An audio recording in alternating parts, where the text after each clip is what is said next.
14 juillet 1941, 15h10. À l'orée d'un bois de bouleau près de Roudnia, le lieutenant Eric Vogel ajuste la mise au point de ses jumelles. L'objectif balaie la ligne d'horizon, se fixant finalement sur le complexe ferroviaire d'Orsha, distant de plusieurs kilomètres. La chaleur de l'après-midi fait miroiter les rails. L'air est immobile, presque lourd. Vogel est un homme méthodique, un officier d'artillerie dont le monde est régi par des calculs de portée, des coordonnées précises et l'efficacité meurtrière des obus de 10,5 cm. À cet instant, sa certitude est totale, aussi solide que l'acier des canons qu'il dirige. Il écarte d'un geste mental les rapports confus parvenus les jours précédents, ces histoires de soldats en déroute évoquant des chariots diaboliques, crachant des rideaux de feu. Pour lui, ce ne sont que les divagations d'hommes surpris, la excuse habituelle pour masquer un échec tactique. La supériorité de son armée ne réside pas dans le folklore, mais dans la discipline et la précision. Il observe le balai réglé des unités de reconnaissance qui se déploient en contrebas, un mouvement qu'il connaît par cœur, une mécanique huilée avançant inexorablement. Rien, dans ce paysage paisible sous le soleil de juillet, ne semble pouvoir altérer cette marche en avant. Eric Vogel a 32 ans. Diplômé de l'Académie d'artillerie de Jüterbog, il incarne la nouvelle génération d'officiers allemands, formés dans le culte de la précision technique et de la guerre scientifique. Ses états de service sont impeccables. Campagne de Pologne, percée des Ardennes, avancée foudroyante en Biélorussie. Chaque succès renforce sa conviction dans la supériorité de la Wehrmacht. Cette confiance de Vogel n'est pas une simple bravade, elle est le fondement de sa compréhension de la guerre. Pour lui et ses pairs, le conflit est une entreprise d'ingénieurs, un duel de volonté où la qualité l'emporte toujours sur la quantité. Le matériel soviétique capturé ou détruit jusqu'alors conforte cette opinion. Des chars au blindage mince, des avions aux lignes dépassées, des canons dont la rusticité frise l'archaïsme. Ces orgues de Staline, dont parlent certains avec une crainte superstitieuse sont, dans les cercles d'officiers, une source de moquerie. On imagine mal, en effet, une armée que l'on perçoit comme massive et désorganisée détenir une avance technologique quelconque. La guerre se gagne par la maîtrise, non par le chaos. Chaque action doit être mesurée, chaque dépense de munitions optimisée. Cette croyance est si profondément ancrée qu'elle influence chaque décision, chaque analyse. Le spectateur, observant la scène à travers les yeux de Vogel, peut facilement souscrire à cette logique. Elle semble raisonnable, presque évidente, basée sur l'expérience tangible des semaines précédentes. Cette confiance absolue dans la supériorité technique n'était-elle pas la plus dangereuse des illusions, un aveuglement volontaire face à un adversaire que l'on refusait de prendre au sérieux? À 15h15, un son incongru déchire la torpeur de l'après-midi. Ce n'est pas le sifflement familier d'un obus de mortier, ni le grondement sourd d'une pièce d'artillerie lourde. C'est un son aigu, strident, qui évoque plutôt la déchirure rapide d'une immense toile, ou le crissement métallique d'une lame sur de la pierre.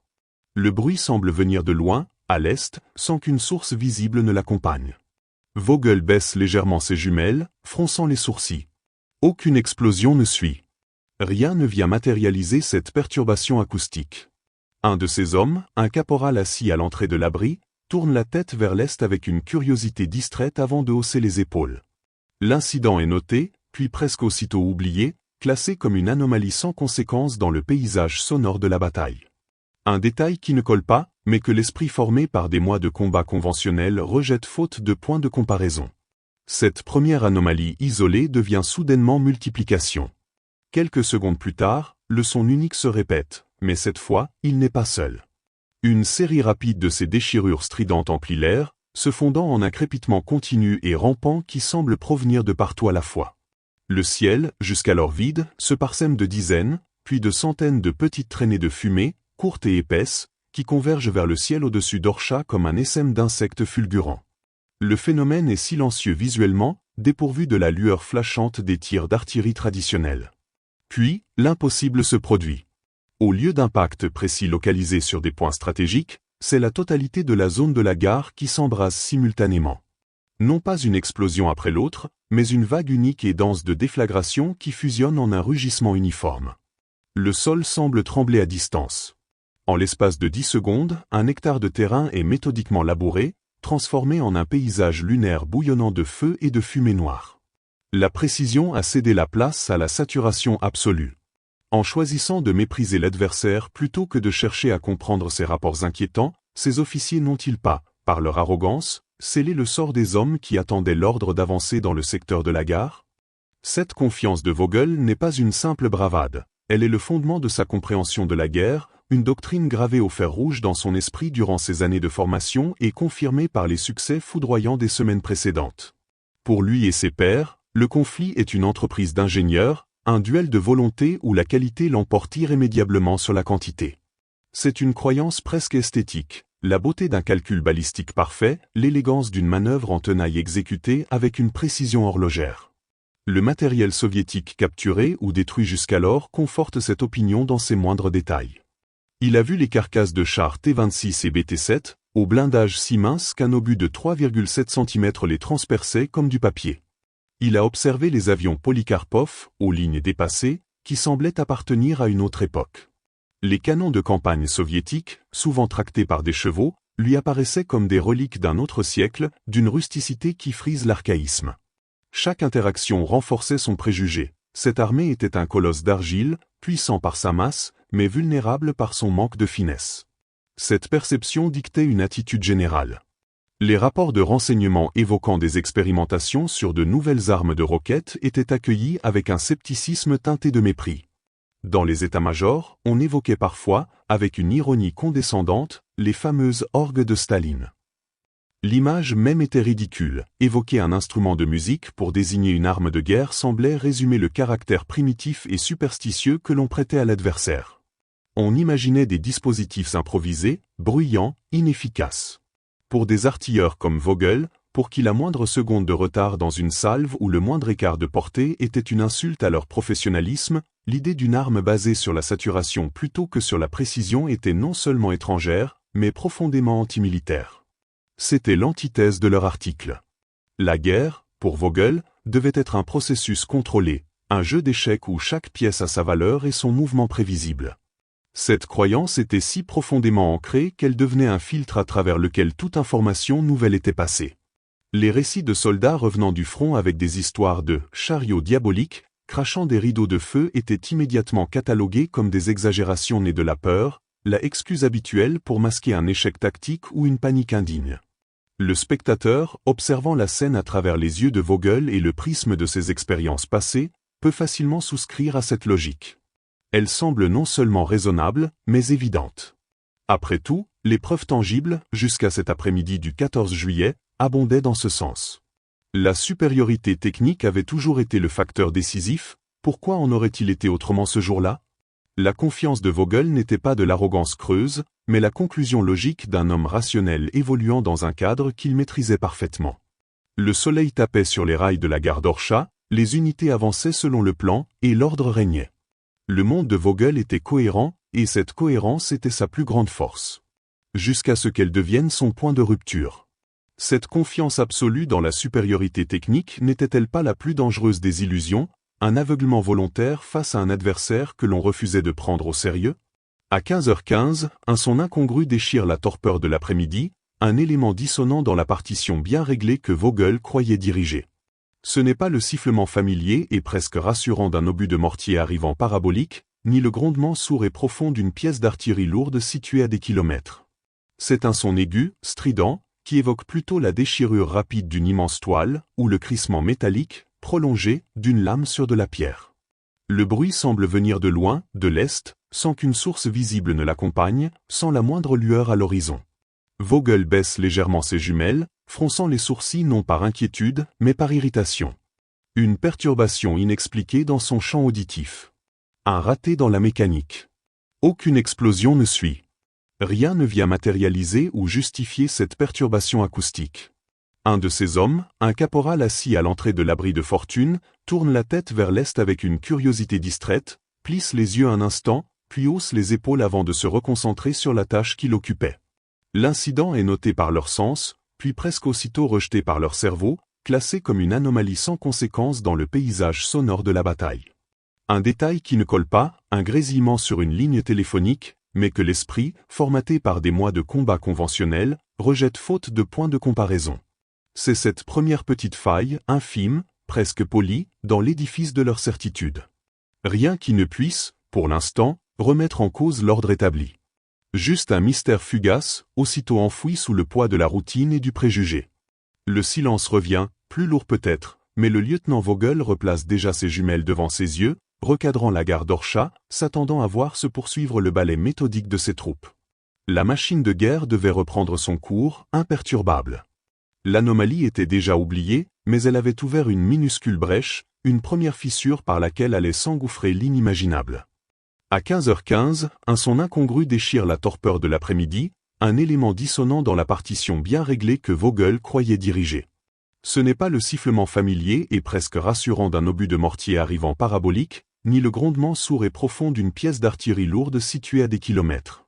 C'est un son aigu, strident, qui évoque plutôt la déchirure rapide d'une immense toile, ou le crissement métallique, prolongé, d'une lame sur de la pierre.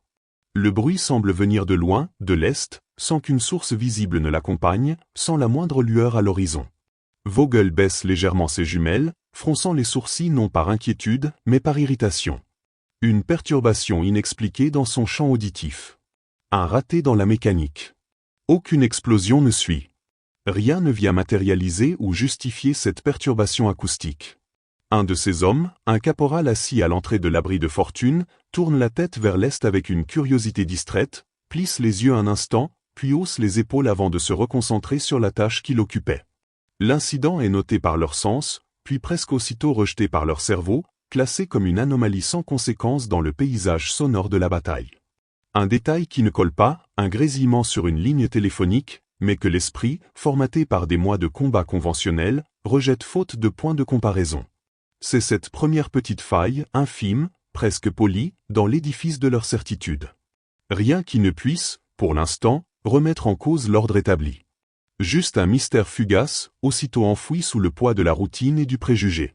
Le silence revient, plus lourd peut-être, mais le lieutenant Vogel replace déjà ses jumelles devant ses yeux, recadrant la gare d'Orscha, s'attendant à voir se poursuivre le ballet méthodique de ses troupes. La machine de guerre devait reprendre son cours, imperturbable. L'anomalie était déjà oubliée, mais elle avait ouvert une minuscule brèche, une première fissure par laquelle allait s'engouffrer l'inimaginable. Cette première anomalie isolée devient soudainement multiplication. Quelques secondes seulement après que le silence se soit rétabli, le phénomène reprend, mais sa nature a changé. Le son unique ne se reproduit pas, il se clone. Une série rapide de ces déchirures stridentes emplit l'air, se fondant en un crépitement continu et rampant qui semble provenir de partout à la fois, un roulement métallique qui n'appartient à aucun registre acoustique connu de l'artillerie. Le ciel, jusqu'alors d'un bleu pâle et vide, se transforme. Il ne s'agit pas de l'apparition lente et gracieuse des obus traditionnels. De dizaines, puis de centaines de petites traînées de fumée, courtes, épaisses et d'un rouge orangé fulgurant, jaillissent depuis un point caché derrière la ligne d'horizon. Elles montent dans un silence visuel étrange, dépourvu des éclairs habituels, formant un nuage mouvant, un essaim d'insectes ardents qui convergent vers le ciel au-dessus d'Orscha avec une vitesse terrifiante. Le spectacle est à la fois hypnotique et profondément erroné. Puis, l'impossible se produit. L'attente de l'impact, ce moment de suspens calculé propre au tir courbe, est aboli. Au lieu de la succession d'explosions ponctuelles localisées sur des points stratégiques, la tour de contrôle, les voies de triage, les dépôts, c'est la totalité de la zone de la gare, sur une superficie de plusieurs centaines de mètres de large, qui s'embrase simultanément. Non pas une explosion après l'autre, mais une vague unique et dense de déflagration qui fusionne en un rugissement uniforme et assourdissant, un mur de son qui frappe le poste d'observation distant de plusieurs kilomètres. Le sol semble trembler en continu. En l'espace de 10 secondes à peine, un hectare de terrain est méthodiquement et intégralement labouré, transformé en un paysage lunaire bouillonnant de feu et de fumée noire. La précision chirurgicale a cédé la place à la saturation absolue, à l'anéantissement par la masse. La logique même de l'artillerie vient de se briser sous les yeux de Vogel. En choisissant de mépriser l'adversaire plutôt que de chercher à comprendre ses rapports inquiétants, ces officiers n'ont-ils pas, par leur arrogance, scellé le sort des hommes qui attendaient l'ordre d'avancer dans le secteur de la gare? Puis, la séquence s'accélère, passant de l'anomalie isolée à un phénomène systémique.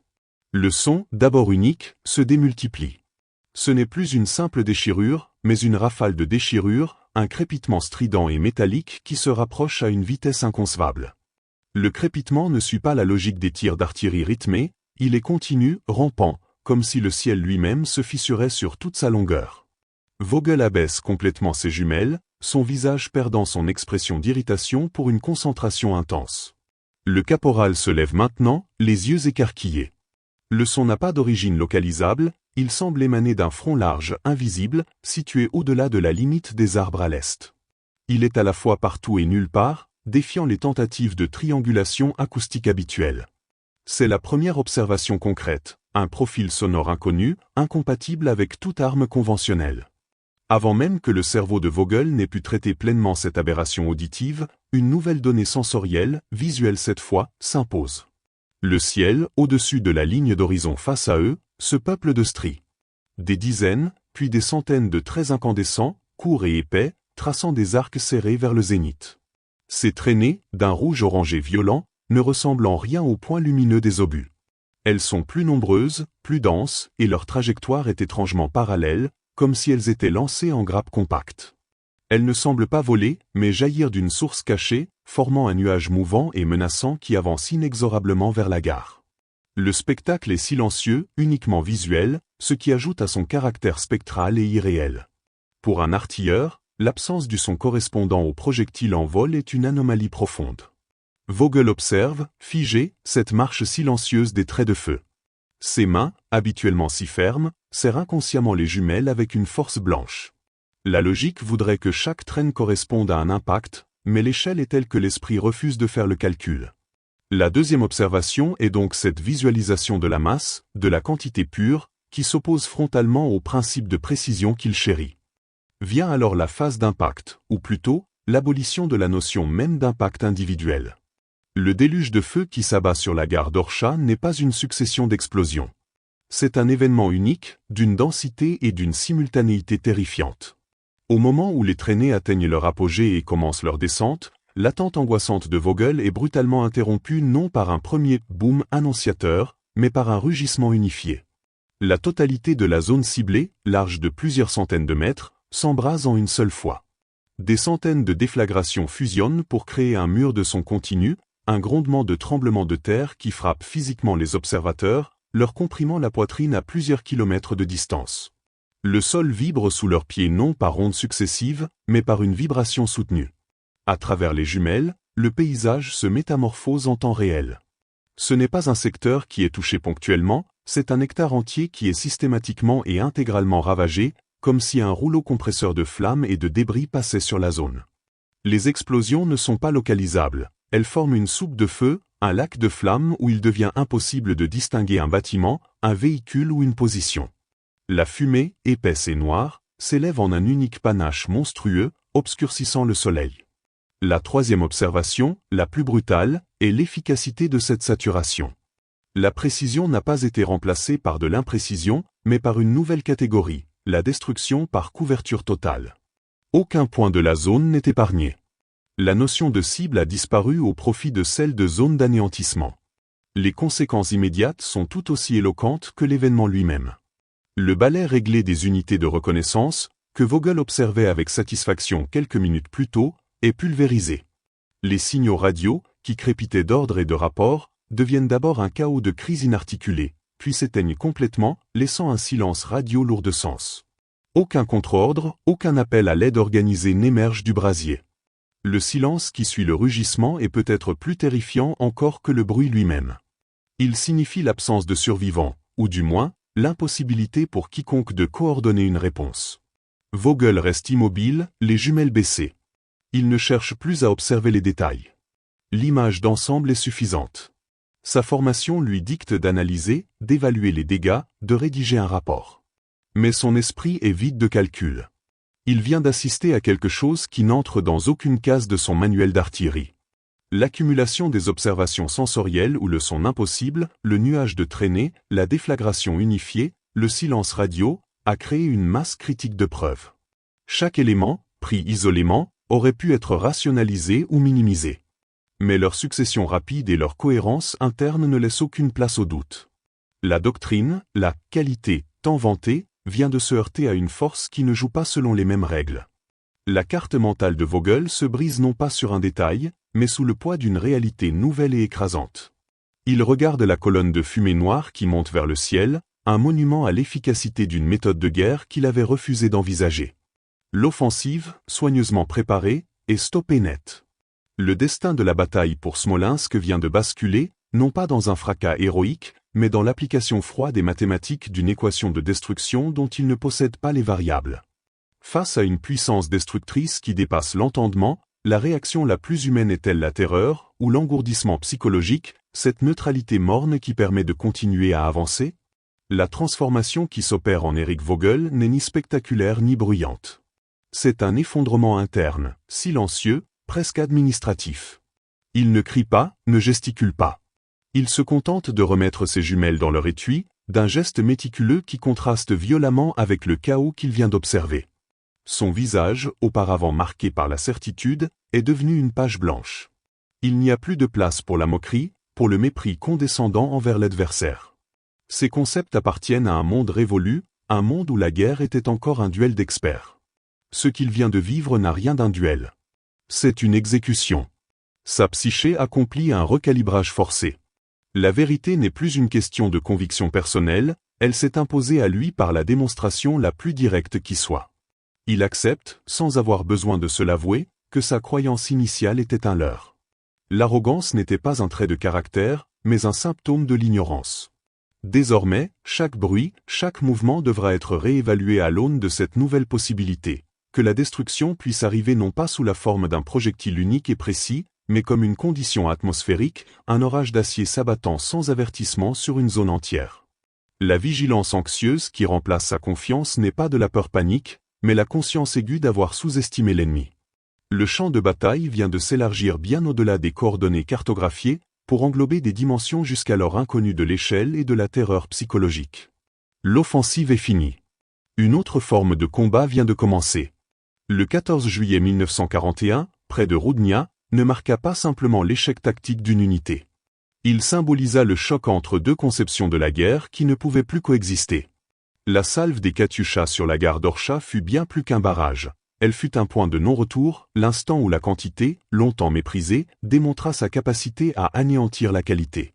Le destin de l'offensive fut scellé non par un acte héroïque, mais par l'introduction brutale d'une équation mathématique de la destruction où le nombre de roquettes l'emportait sur la précision des canons. La guerre de mouvement, de finesse et de maîtrise venait de se heurter à la guerre de masse et d'écrasement.